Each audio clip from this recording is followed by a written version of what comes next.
Friends, welcome back to my channel Universe of Unsaid Stories. First of all, I hope you guys enjoy the Holi festival. तो चलिए शुरू करते हैं हमारी story day of marriage का आज का पार्ट। जैसे कि पिछले पार्ट में दिखाया गया था, वांगची जब रूम के अंदर आता है तो वो देखता है विंग अपने कपड़े को उतार रहा था। तभी जिस चीज़ को देखकर वांगची अपने आप को बहुत कंट्रोल करने की कोशिश कर रहा था, क्योंकि वो जो भी हो एक अल्फा तो है ना। वो विंग की फेरोमोन से बहुत ही ज़्यादा एक्टिवेट हो रहा था। उसे ऐसा लग रहा था कि विंग के हिट की बदौलत उसका रट भी ट्रिगर हो रहा है।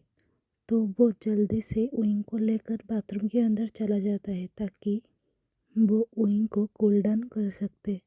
लेकिन दूसरी तरफ हमें दिखाया जाता है विंग नशीली आंखों से वांगजी को घूर रहा था और वो ट्राई कर रहा था कि वांगजी का जो सेंट ग्लैंड है उससे शक कर सके, क्योंकि वो वांगजी से हाइट से थोड़ा छोटा था। तो वो चाहकर भी वांगजी के गले तक पहुंच नहीं पा रहा था। लेकिन तभी वांगजी विंग को लेकर शावर के नीचे खड़ा कर देता है और कोल्ड शावर ऑन कर देता है, जिसकी वजह से विंग और वांगजी दोनों ही कोल्ड शावर के नीचे भीग रहे थे, क्योंकि विंग वांगजी के गले लगा हुआ था जिसे वांगजी छुड़ा नहीं पा रहा था। तो वो भी विंग के साथ भीग रहा था।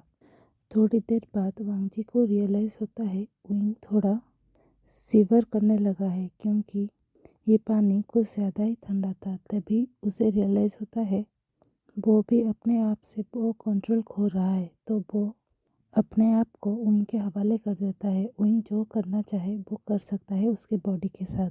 जिस चीज़ को एहसास करते ही विंग जंप करके वांगजी के सेंट ग्लैंड को सक करने लगता है। लेकिन तभी कहीं विंग नीचे ना गिर जाए, वांगजी विंग को सपोर्ट देने लगता है, उसे कमर के पकड़कर। थोड़ी देर बाद हमें दिखाया जाता है वो दोनों अपने आप से फुल्ली कंट्रोल खो देते हैं और एक दूसरे को रिगरसली किस करने जा रहे थे, जिसे कोई भी अपोज नहीं कर रहा था। उसके बाद हमें दिखाया जाता है वांगजी अपना और विंग का कपड़े को उतार कर जो गीला हो गया था रूम के अंदर चला जाता है और वो दोनों एक दूसरे के साथ अपना नाइट स्पेंड करते हैं। दूसरी तरफ हमें सिचेन को दिखाया जाता है। जब से वांगजी उसके रूम से गया है तो वो नेमिनजू से इस बारे में बातें कर रहा था, जिस बात को सुनकर मिंजू भी कहता है कि तुमने जो डिसीजन लिया है और जो तुमने उस समझाया है वो बिल्कुल ही सही है, क्योंकि जो भी हो जाए वो अब दोनों पति पत्नी है, सॉरी आई मीन कपल है। उसके बाद हमें इवनिंग का सीन दिखाया जाता है जहाँ पर सिजुई फॉरेन से वापस आ गया था और जब घर पर आकर पहुँचता है तो वो देखता है घर पर सब है लेकिन विंग एंड वांगजी नहीं है। तभी वो सिचन घर से पूछता है का विंग कहाँ पे है, जिसे सुनकर सिचन थोड़े शर्माते हुए कहते हैं वो दोनों वो दोनों वो दोनों अपने कमरे में हैं। जिसे सुनकर सिचन कहता है तो मैं जाकर उन दोनों से आई मीन सिजुई कहते हैं मैं जाकर उन दोनों से मिलकर आता हूँ। तभी सिचन रुक कर कहते हैं रुको, वो दोनों अपने हिट एंड रट में हैं। जिसे सुनकर सिजुई अचंभित हो जाता है और कुछ नहीं कह पाता और सिचन को ऐसे गुण नहीं लगता है। तभी सिचन हंसते हुए कहता है तुम्हारे ऐसे रिएक्शन को देखकर लग रहा है कि तुम्हें बहुत बुरा लगा कि तुम्हारा दोस्त अपने हस्बैंड के साथ हिट बिताया है। सिचन ने ये बात मजाक में कही थी, लेकिन सिजुई को ये थोड़ा हट कर गया। लेकिन वो अपने बात को बदलते हुए कहता है नहीं का बस मैं थोड़ा चौंक गया था, क्योंकि वो दोनों तो एक दूसरे से अच्छे से जानते भी नहीं और प्यार भी तो नहीं करते हैं ना, इसीलिए मुझे नहीं लगा था कि वो दोनों अपना हिट एंड रट एक साथ में बिताएंगे। तभी सिचन उसकी बात को काटते हुए कहते हैं लेकिन तो क्या हुआ, वो दोनों पति हस्बैंड हस्बैंड है। ऐसे ही 3 दिन बीत जाते हैं, लेकिन हमारा वांगसियन वो रूम से कभी भी बाहर नहीं आए थे, सिर्फ खाने के लिए मिसेस लैन जाकर वांगजी को खाना देकर आते थे, लेकिन वो रूम के अंदर कभी नहीं गए थे। उसके बाद हमें 3 दिन बाद का सीन दिखाया जाता है जहाँ पर सुबह जब ओइंग का नींद खुलता है और वो अपने सामने वांगजी को नेकेड हालत में देखता है तो वो पहले कुछ समझ नहीं पाता, लेकिन तभी वो अपना मेमोरी रिकवर कर पाता है। तो वो सोचता है कि हम दोनों ने अपना हिट एंड रट एक साथ बिताए हैं, जिसे सोचते हुए भी वो शर्मा जाता है। तभी हमें दिखाया जाता है वांगजी का भी नींद खुल गया था और वो एक एक लविंग सी आइस लेकर विंग की ओर देख रहा था, जिसे देखकर विंग कहता है, सर आप मुझे ऐसे मत देखिए। तभी वांगजी हंसते हुए कहता है, अब तो हम दोनों के बीच सब कुछ हो गया, तुम अब भी मुझे सर ही बुलाओगे। तभी विंग थोड़े घबराते हुए कहता है, मैं आपको सर नहीं बुलाऊंगा तो क्या बुलाऊंगा। भाई वांगजी कहता है, तुम मुझे मेरा बर्थ नेम लिंजा के नाम से तो बुला सकते हो। तभी विंग कहता है, लेकिन सर मुझे वक्त वक्त लगेगा। जिसे सुनकर वांगजी हंसते हुए कहता है, जब तुम्हारा हिट था तब तो तुम बिल्कुल फियरलेसली काम कर रहे थे, लेकिन अब जब तुम्हें मेरा नाम लेकर मुझे पुकारना है तो तुम्हारे मुंह से कोई आवाज़ ही निकल नहीं रहा है।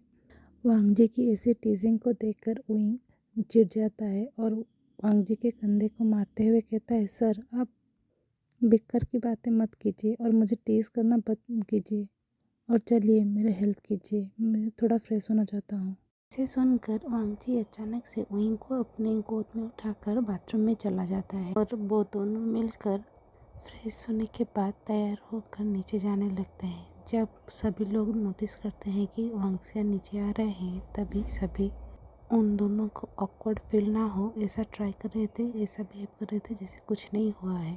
तभी वो दोनों आकर ब्रेकफास्ट खाने के बाद अपने अपने काम में चले जाते हैं। बाद हमें कॉलेज का सीन दिखाया जाता है, जहाँ पर विंग जब सिजुई की कार से उतरता है, जिसे देखकर वहाँ पर हुए सारे ओमेगा एंड अल्फा की नज़र उस पर जाने लगता है।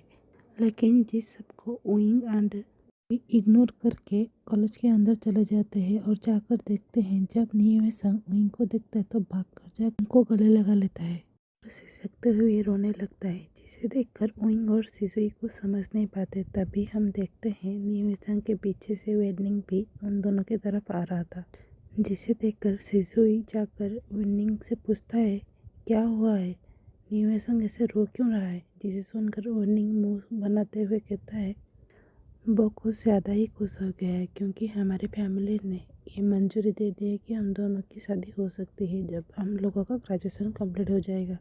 जिसे सुनकर विंग निवेशंग की पीठ को धीरे से थपथपाते हुए कहता है, पागल, ऐसे खुशी के मौके पे कौन रोता है। तभी निवेशंग विंग की कानों में कहता है, लेकिन तुम्हें बुरा तो नहीं लगेगा अगर मैं वेनिंग से शादी करूँगा। तभी इस विंग निवेशंग के ऐसे जेस्चर को देखकर विंग बहुत ही ज़्यादा भावुक हो जाता है और मन में सोचने लगता है, वो कैसा पागल इंसान से दोस्ती किया है जो अब भी अपने बारे में ना सोचकर अपने दोस्तों के बारे में सोच रहा है।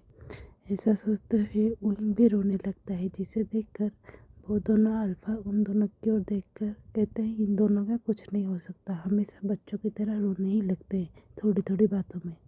तभी हम देखते हैं सॉन्गलैन उन दोनों लोगों के पास आकर उन लोगों को टोंट मारते हुए कहता है, इन सबको नौटंकी करने का कुछ ज़्यादा ही शौक है। जिस बात को सुनकर नियोसंग बहुत ही ज़्यादा गुस्सा हो जाता है, लेकिन अब वो कुछ कहता उससे पहले ही वेनिंग सॉन्गलैन की ओर देखकर कहता है, तुम अपना मुंह बंद करो, तुम जैसे इंसान को इस बारे में कुछ कहने की कोई ज़रूरत नहीं है। यहाँ पर सब लोगों को पता है तुम्हारा कैरेक्टर कैसा है।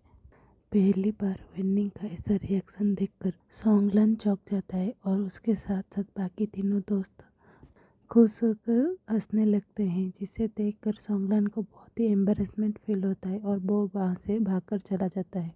तो आज के लिए बस इतना ही।